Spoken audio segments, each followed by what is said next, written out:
Hi everyone, it's Monica with American English with Monica. I'm so glad you're here. Thank you for studying English with me. And we're doing phrasal verbs. And this week was a request from you. So thank you for the comments and the questions. And when you have requests, it helps me a lot to become a better teacher for you. This week's phrasal verbs are advanced. They really are. I'm excited. This will be challenging for some of you, but I really hope you listen and maybe learn something from them. The two expressions this week, the first one is to be subject to something. We're going to review what that means. What does it mean to be subject to something? And the second one is a more traditional phrasal verb, and it's to subject to. Subject to.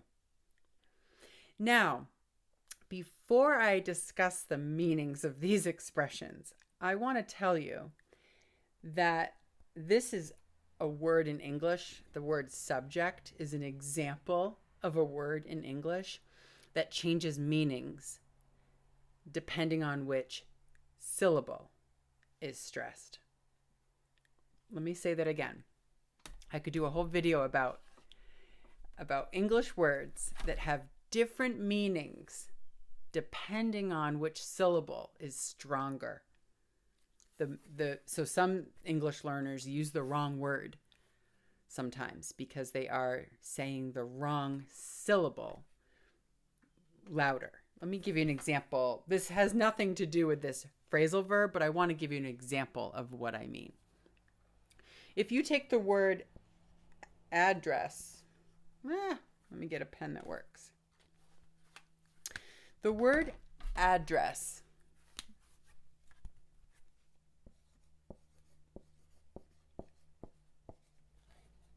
There's two different ways to say this word. Both of them have two syllables. Address. If I make the first syllable stronger, address, then it's a noun. One of the meanings for the noun is a destination, like the number and street of the building. What is the address of the office? What is your mailing address for your house? What is your email address? We're asking someone for a destination, some information we need, and it's a noun when we say address. That's one meaning. But where's my eraser? It becomes a verb if I stress the second syllable. Address. I need to address the employees. My boss addressed everyone. This becomes a different meaning. To address someone means to talk to them specifically. You might say their name, you address them. You might give a speech to an audience, you are addressing them. Yeah, the meaning changes. So I could do a different video on all of the words that have different meanings when it's a noun or a verb, depending on which syllable is stressed. And today's phrasal verb, the word subject as a noun versus subject as a verb have different meanings. So let's start with the first one. The first expression, I'm saying expression because it's not a traditional phrasal verb, because the verb is actually here at the beginning. That's the verb, to be. To be. Am, is, are, was, were. You probably know this verb well. It's one of the first things you learn when you're learning English is the to be verb. Well, this expression requires it. So if you are subject to something, I am stressing the first syllable, subject. And in this example, it can be used as an adjective, an adverb, maybe a noun, but it's not a phrasal verb traditionally. But I want to teach you, if something is subject to something else, It is affected by it. It's influenced. It's controlled. It's dependent upon if it's subject to it. Let me give you some examples. I'm from America. When I travel to another country, another region, another part of the world, or maybe another part of my own country, I am subject to the laws and the rules of that place. Okay? So if someone comes to the United States and they are from a different country, maybe they want to drive a car or get a job, but they have to do certain things first, like take a test or get a driver's license or get permission to work with a specific visa. They are subject to the laws in the United States. Okay? So there's not really a synonym, but there are parts to the definition depending on the context. So if you're subject to something, maybe you are affected by it. Maybe you are influenced, right? Maybe you follow other customs and traditions when you're with your friends or you're traveling to another country. I said laws and rules, but maybe it's traditions and customs or foods that you're eating. You're subject to those customs and traditions. You're influenced by them. Contingent upon is another. Oh, I have an example. A price of something. So let's say that you see an advertisement for a bus ticket, a ticket on a bus that costs $10. $10, right? It sounds good. $10. But the price is subject to taxes and maybe some fees. So now your $10 bus ticket, really it costs $13 because the price was subject to taxes and fees. It changed. It was affected by it. It was dependent upon other things. I'll give you one more example. If you're new here, welcome. I teach business English, so a lot of times my examples will involve being at work. So if you're at your office and you have a big project for a specific client and the customer has some opinions and details and deadlines, well, your work is subject to the opinions of that client.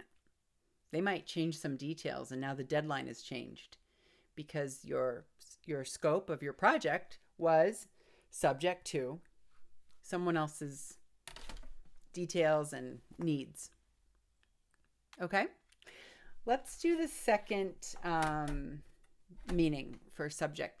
Now, if you have any questions or examples or comments of something that you know to be subject to something else, go ahead and type them. It'll be great to see. So the next meaning is a more traditional phrasal verb, subject to. That's the phrasal verb. But we change the stress. It's subject to now. You hear the difference? Subject, subject. I'm going to stress as a verb, I'm going to stress the second syllable. So when something is subjected to something else, we can separate this phrasal verb. We often separate this phrasal verb with someone.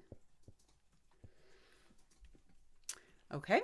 When someone is subjected to something, they are being forced to deal with something unpleasant. It's not fun. That's the meaning. Maybe it's miserable. Maybe it's something just really bad. You're subjecting someone to, right? My neighbor plays really loud music. I'm subjected to the noise and I don't like his music style that he prefers. So I'm subjected to some bad music, and it's really loud. That's not true, but it's a good example. So it's to force someone, to make someone, to expose someone to something unpleasant. To something unpleasant. If we're subjecting other people to something. So some countries, they make their students, the schools make their students take really difficult tests every year, right? So some schools subject their students to difficult exams. In some countries, children have to work at a very young age in some countries, and they are subjected to some very difficult working conditions. It's very sad, very difficult to hear about. If your boss gives a long speech at work and it makes everyone late to leave for the day, the whole staff, the whole team of employees was subjected to the boss's long speech. So it's something that's unpleasant, can be miserable. Sometimes countries have leaders. Those leaders are corrupt. And the leader subjected all of the citizens to lies and unfair behavior. So these are just some examples of when something is subjected to something else. If you have any questions or examples or comments, make sure you type them. If you have requests, let me know. I'm so glad you're here, and I'm teaching phrasal verbs every week. So let me know what you want to hear, what you want to learn. And when we get to 1,000 subscribers, I will do a live lesson on YouTube so you can ask me questions in real time. I'm glad you're here. Keep sharing the channel with your friends and colleagues that are English learners, and I will see you next time. Bye.